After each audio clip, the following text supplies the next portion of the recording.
Assalamualaikum warahmatullahi wabarakatuh. Perkenalkan nama saya Muhammad Aris Dakila dengan NIM A1820010 Pada kali ini saya akan membahas mengenai TB1 pada mata kuliah Simulasi Data kelas D406 dengan dosen Pak Ahmad Karyodiantoro.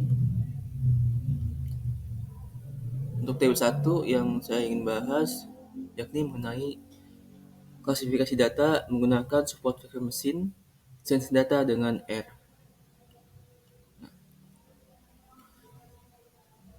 Yang dapat kita ketahui bahwasanya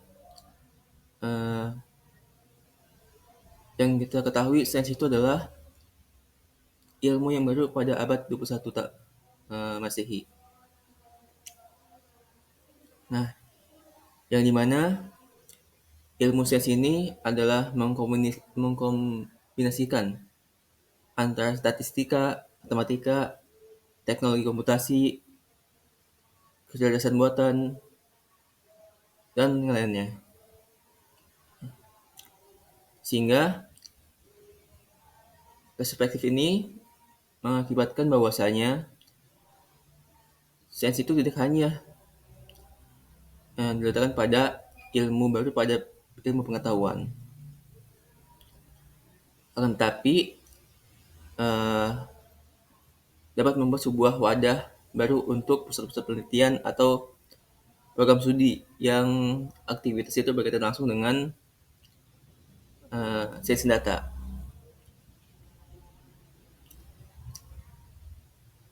Dan juga pada sains data ini kita akan melakukan mengklasifikasikan objek dan menduga klasifikasi dari sebuah objek baru berdasarkan atribut-atributnya menggunakan SVM yang tergolong dalam teknik supervised learning yang mungkin adanya pembelajaran dalam melaksanakan tugasnya. Ciri khasnya pada machine learning itu terdalam dua kelompok. Maksudnya tergolong dalam kelompok supervised learning yang artinya ada pembagian matriks data menjadi dua subset, yaitu data latih dan data uji. Untuk data latihnya kita gunakan untuk mengajari SVM untuk menduga parameter yang optimal yang akan digunakan untuk mengklasifikasikan objek. Nah, untuk data ujinya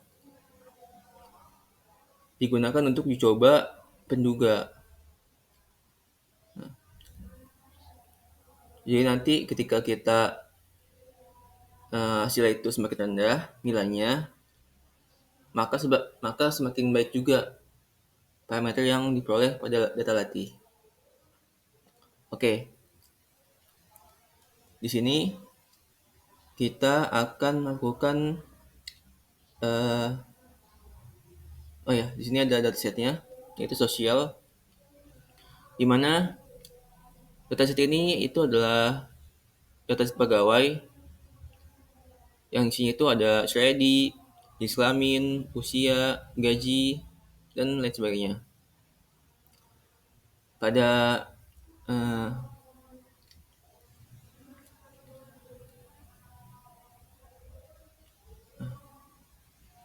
pada skrip pertama, kita akan coba untuk membangun sebuah model klasifikasi.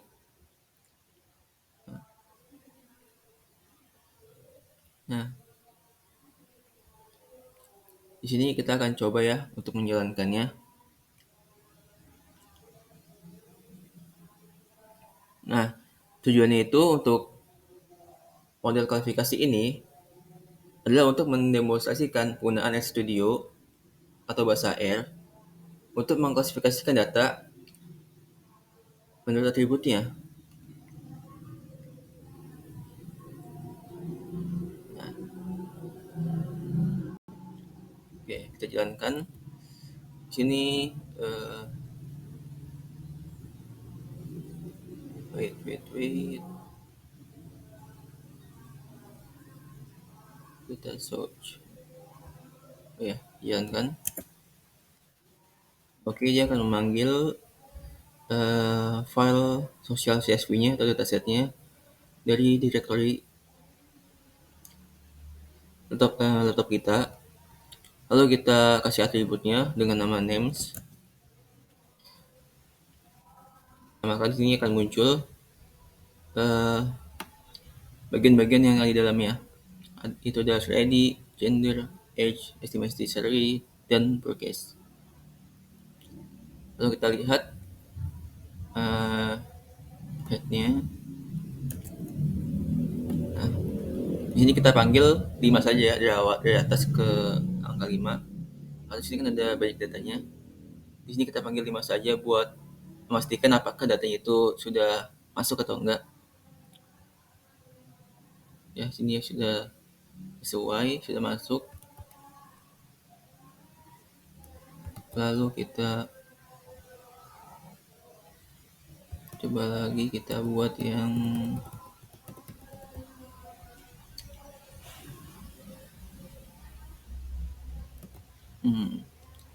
table. Oke, lalu kita ke .cvm, lalu ke .cvm broadcast.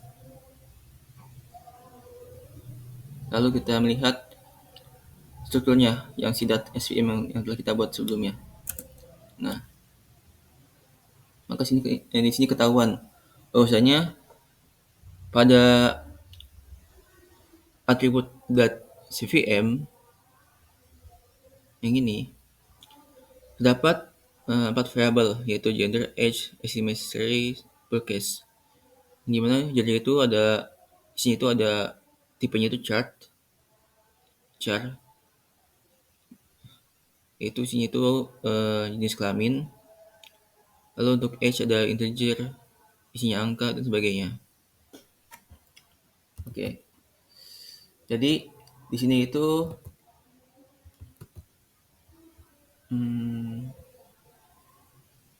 broadcast.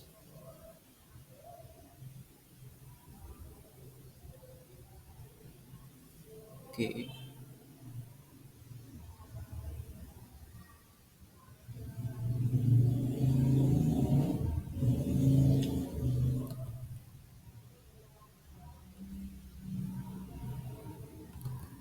Wait, sudah.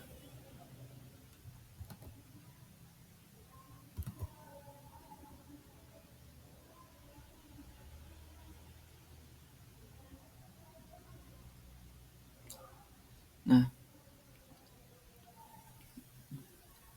di sini itu kita akan membutuhkan setidaknya ada 2 subset data.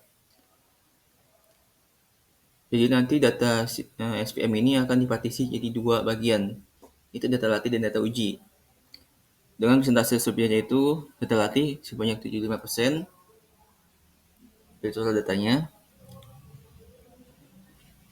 Dan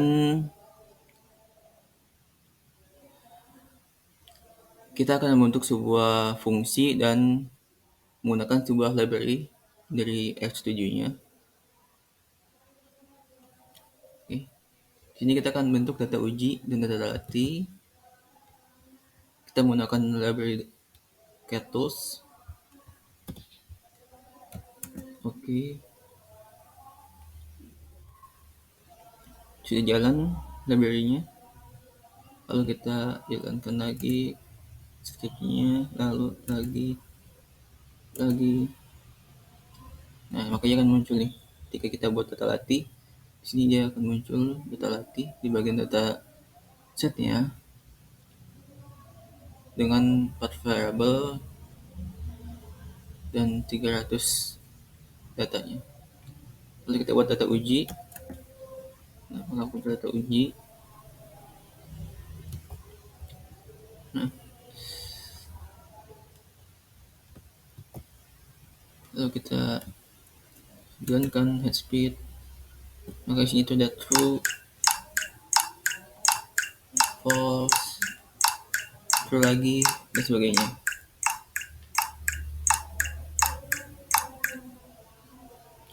Lalu jalankan lagi data latihnya.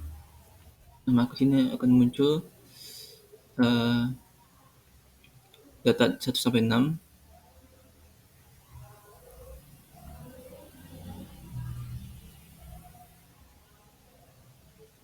Dengan 5 data, lalu data ujinya muncul juga 5 juga.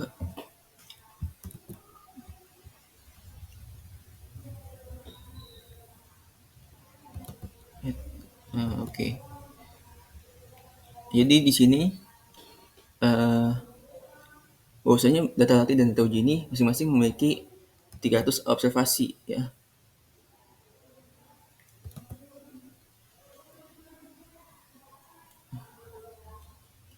Yaitu data 300 itu berasal dari 400 kali 0,75, 400 kali 0,75, dan 100 observasi yang ini.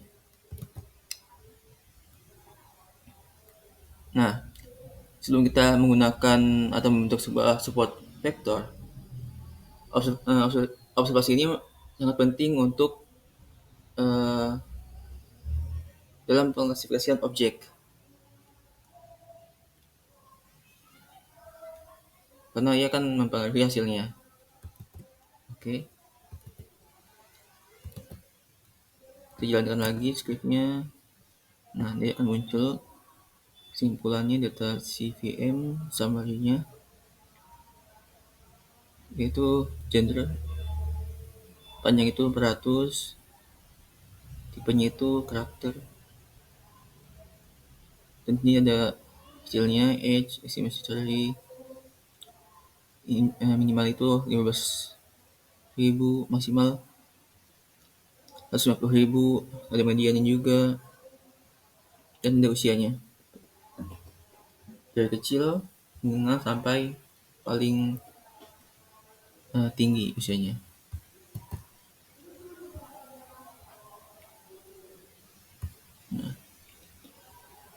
Lalu kita tes lagi summary-nya.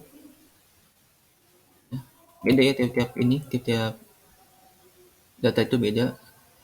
Data SVM, data latih, data uji itu beda semua hasilnya. Lalu data ujinya kita tes lagi.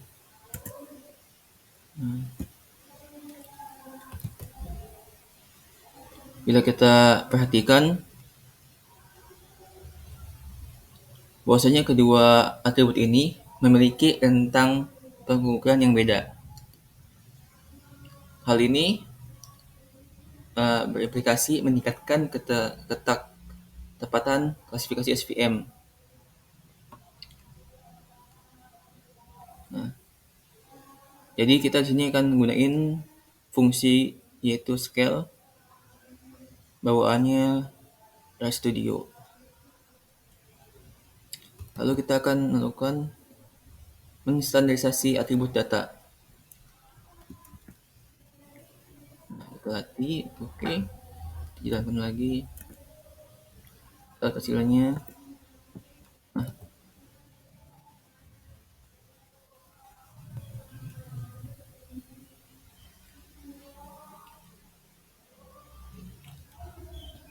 Lalu kita akan melihat bahwasanya kita dapat melihat 10 observasi utama dari kedua objek setelah distandarisasi. Yaitu ada male, female, dan sebagainya.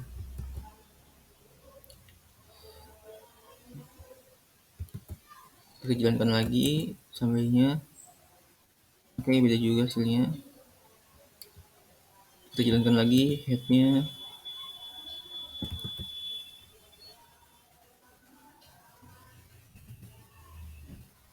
Lalu summary-nya. Itu adalah hasilnya.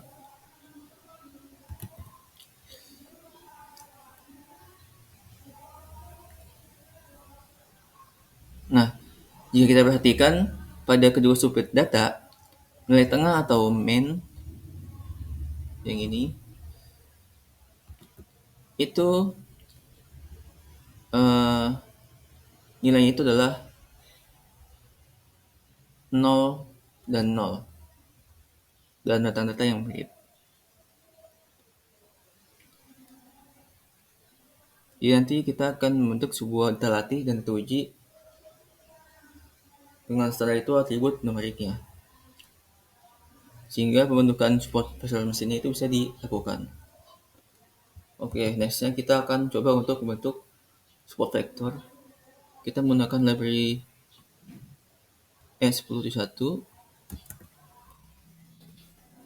Kita jalan, kita attach untuk mengaktifkan data latihnya. Lalu kita SVM, lalu kita print untuk lihat hasilnya.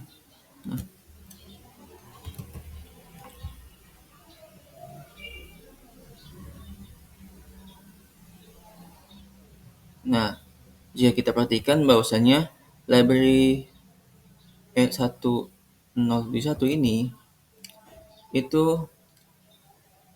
memiliki fungsi untuk membentuk sebuah support vector untuk memprediksi kelas untuk amatan baru,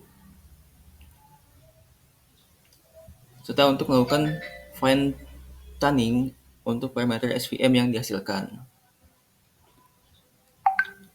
Lalu kita akan coba untuk melihat hasilnya. Hasil SVM modelnya diawali dengan jumlah support vektor sebanyak 119 yang ini. Ya. Lalu hasilnya itu dia dapat dari mana?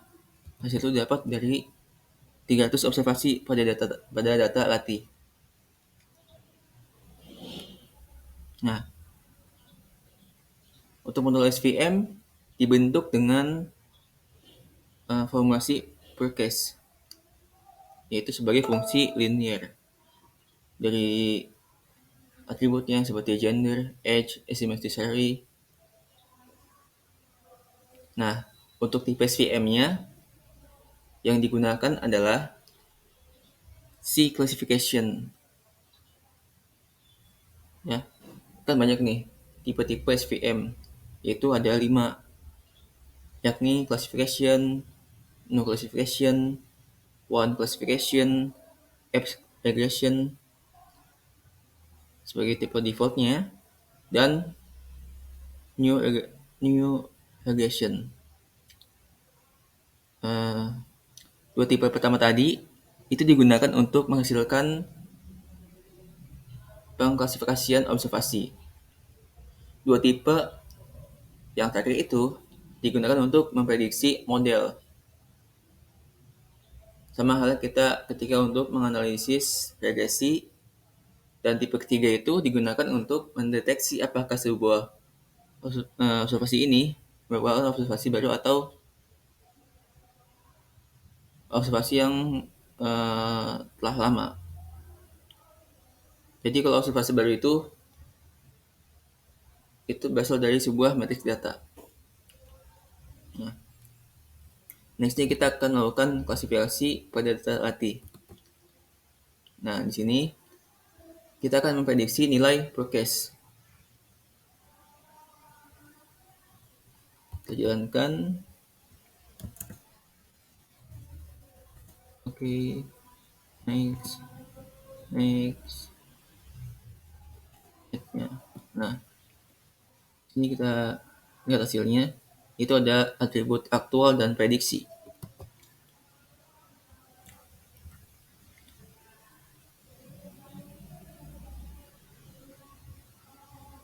Nah, di sini kita akan memperhatikan 10 observasi pada hasilnya. Ya, 10 data.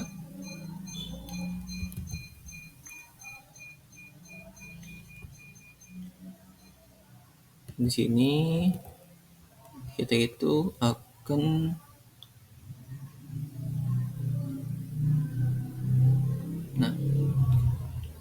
tujuannya itu kita sini itu untuk memprediksi progres pada data latih. Ya.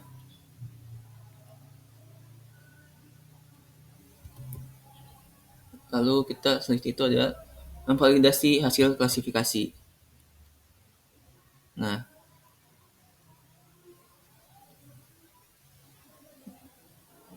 di sini kita akan eh, memeriksa satu persatu kesesuaian antara nilai aktual dan prediksi dari si prokes. Nah, kita bisa membuat composite matrixnya yang layoutnya itu menyerupai tabel kontingensi. Nah, kita jalankan dulu library-nya, yaitu caret next. Oke, sudah jalan. Nah, itu adalah hasilnya. Mana positif kelas itu adalah 0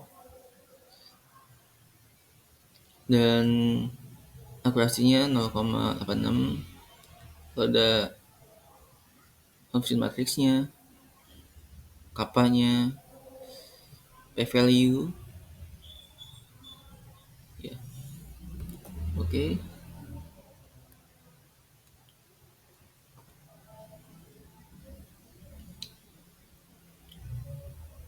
Nah, bisa kita lihat bahwasanya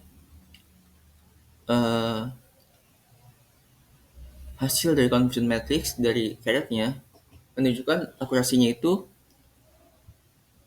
sebanyak 86% dengan tentang kepercayaan atau confidence interval 95%. Nah, yang ini ya teman-teman, yang ini, dan juga akurasinya 86 dan confidence interval itu 95%. Pada kisarannya itu 0,8155 dan 0,8972. Nah, jadi kisaran itu adalah segini dan akurasinya itu segini. Nextnya kita akan melakukan klasifikasi pada data ujinya. Kita gunakan juga library caretnya. Oke, sudah.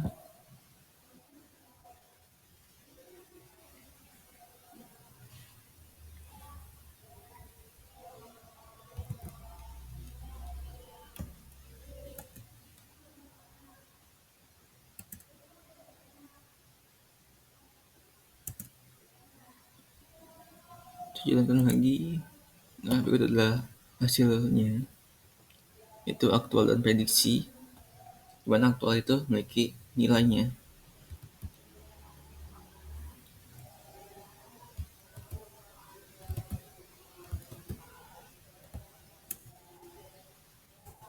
Nah, berikut adalah function matrixnya.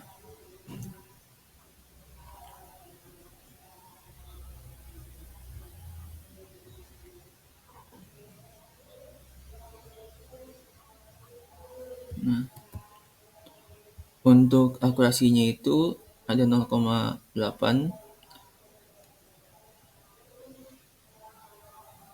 Untuk 95 confidence interval itu di antara 0,7763 sampai dengan 0,9213. Untuk nilai kapanya itu adalah sekian dan nilai positif kelasnya itu adalah 0.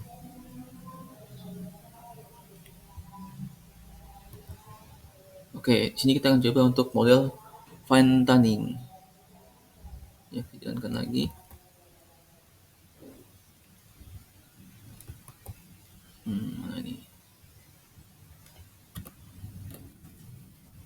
Oke, kita gunakan library-nya. Lalu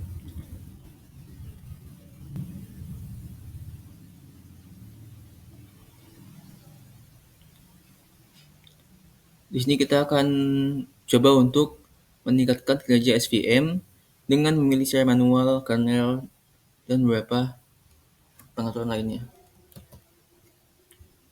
Kita ke attach, lalu kita jalankan SVM, SVM yang kedua, print SVM, print SVM. Oh, sudah ya.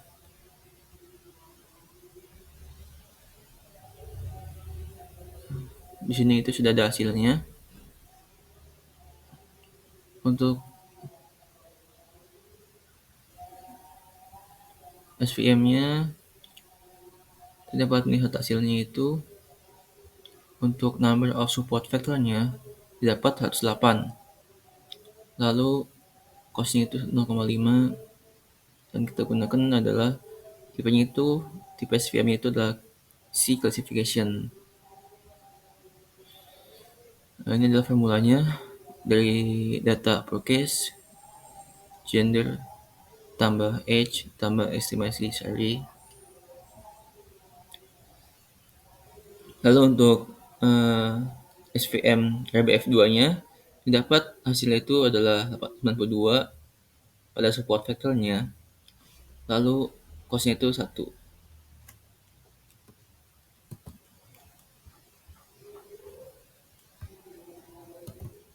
Sekarang lagi ya. Jalankan. Oke, jalankan lagi. Jalankan lagi. Nah,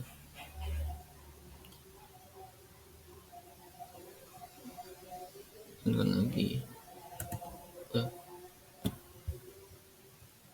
Function matrix HT2. Oke. Pada kode di atas itu kita membentuk dua model SVM pada data latih. Yang kita namakan itu SVM.rbf1 yang ini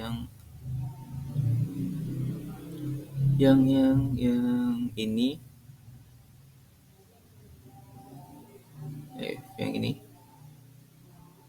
Kalau di atas itu yang ini dan RBF2.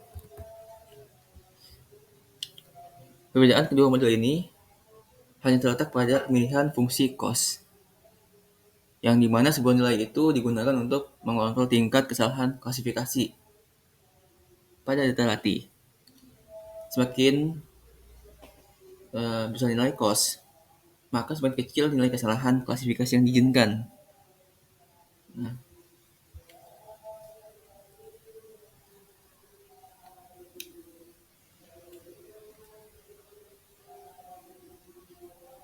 Nah, di sini adalah hasilnya teman-teman,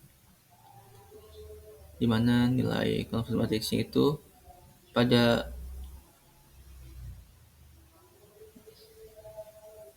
AT1 itu ada akurasi 0,92 dan CI-nya itu antara 0,8833 sampai 0,9481.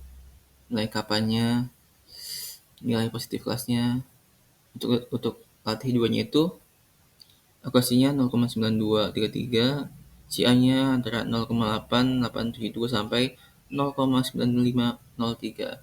Nilai kapanya dan sebagainya.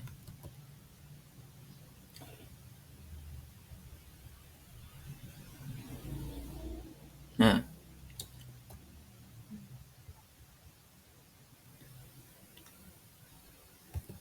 jika kita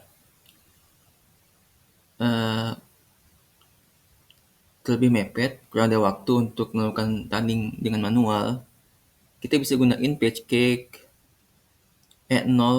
E1 yang dimana memiliki fungsi tune yang bisa digunakan untuk tanding pada parameter-parameter dari hyperlane.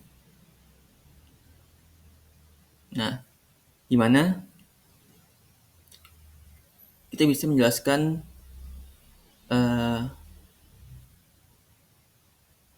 tan ini dengan kode berikut. Oke, saya jalankan ya tandingnya. dan ini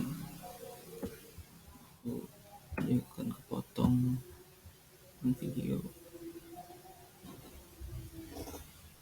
lalu print tanning. Nah, maka kita lihat adalah hasil yang kita dapatkan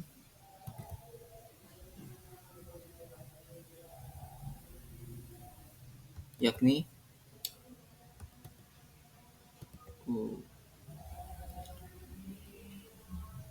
dapat kita lihat ada parameter itu ada cost dan gamma, dan untuk base performance-nya itu di kisaran 0,073333.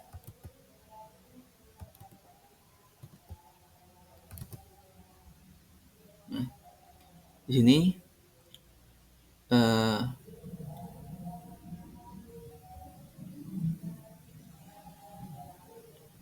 kita akan coba lagi ke bagian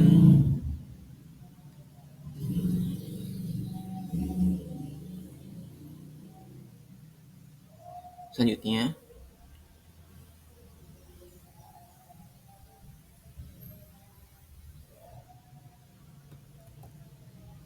Mana nih?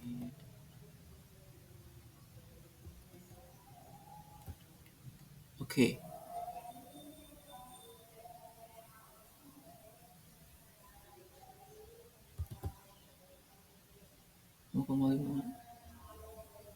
Ya, oke. Di sini kita akan coba untuk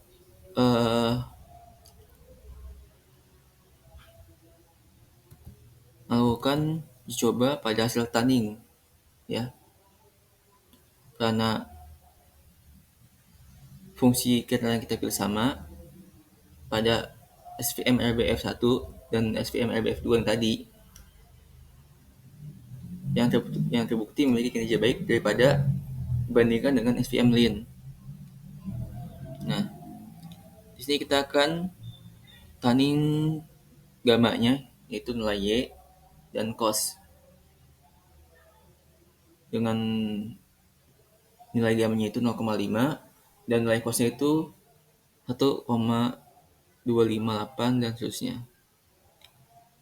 Yang merupakan sebuah parameter, ya,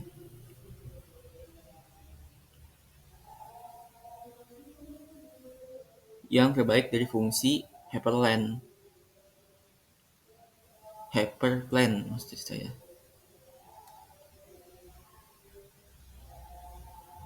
Nah, nextnya kita akan coba untuk memodelkan ulang support vector seperti yang kita lihat berikutnya. Kita jalankan ya. CM Tanning, data latih, library, CM Tanning, confusion matrix. Nah, maka ada berikut hasilnya. Dari hasil yang tadi, yang atas ini datanya 0,5 dan 1,2 didapat akurasi itu 0,9, CA-nya itu di antara 0,89 sampai dengan 0,95. Untuk apanya berikut dan yang lainnya.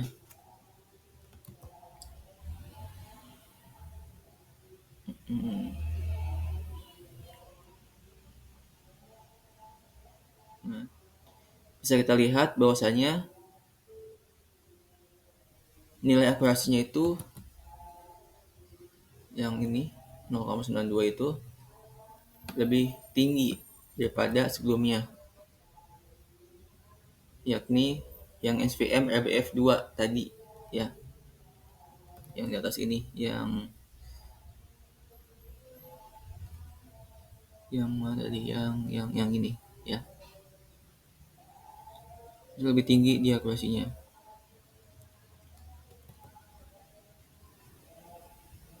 Dan Cohen K yang sebesar 0,8, Cohen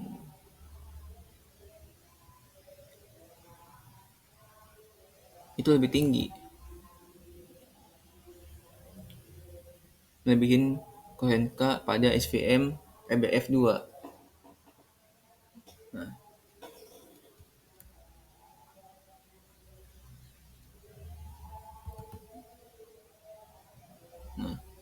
Di sini kita coba untuk mengklasifikasikan data barunya. Kita coba saja jalankan NH, lalu SD-nya, lalu min-nya, SD-nya. Nah, lalu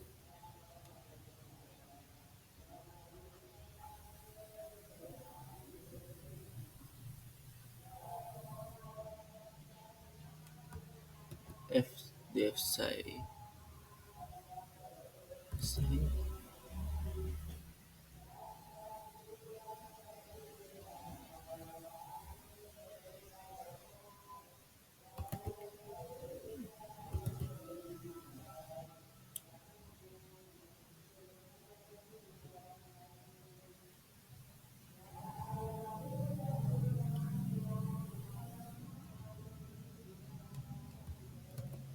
Nah, yang tadi kita lakukan itu adalah untuk mengklasifikasi data baru, atau lebih tepatnya itu untuk menghitung sebuah parameter mean dan sim baku dari data awal .svm.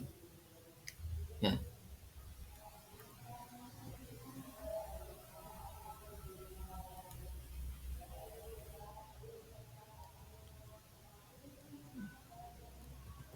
Nah, kalau di sini ada opsional saja, jika kita bisa lakukan, yakni adalah untuk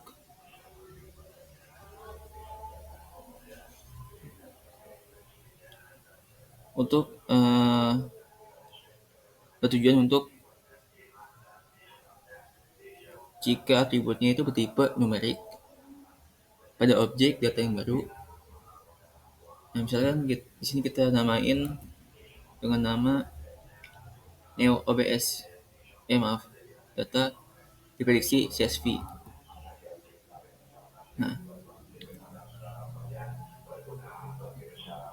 di sini kita mengikuti distribusi peluang .svm. Nah, maka hasilnya sebagai berikut. Kita jalankan ya. Kan hasilnya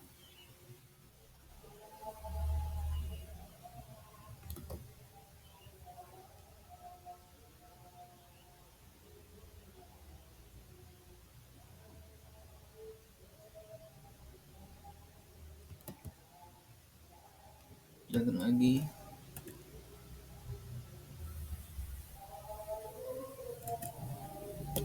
Nah, berikut ini adalah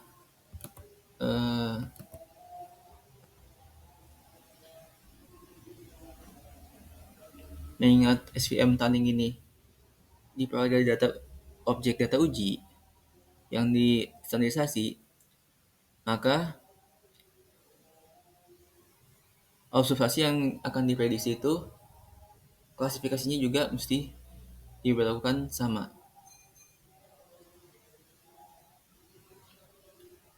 Akan tapi kita tidak menggunakan fungsi scale. Nah, di sini kita akan melihat normalisasi H dan estimasi Sharari. Nah, yang ini. Serta 5 observasi yang pertama ditunjukkan pada datanya. Nah, sini kita akan melakukan menstandarisasi H dan estimasi Sharari dengan parameter data awal. Kita jalankan. Nah, berikut adalah hasilnya.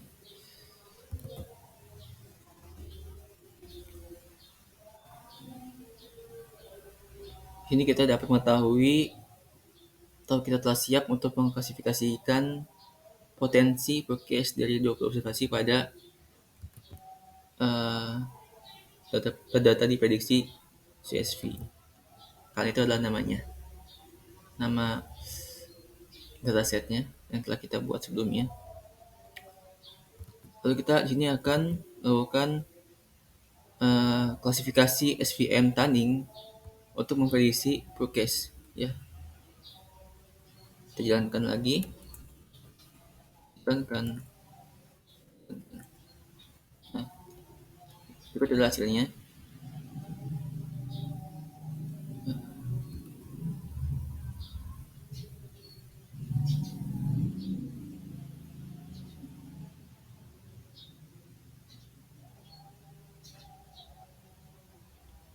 Baik, terdapat beberapa data ya. Di sini ada ratusan data yang telah kita hasilkan. Berikut adalah datanya. Baik, terima kasih telah menonton. Mohon maaf bila ada kesalahan kata atau kalimat. Sekian dari saya. Wassalamualaikum warahmatullahi wabarakatuh.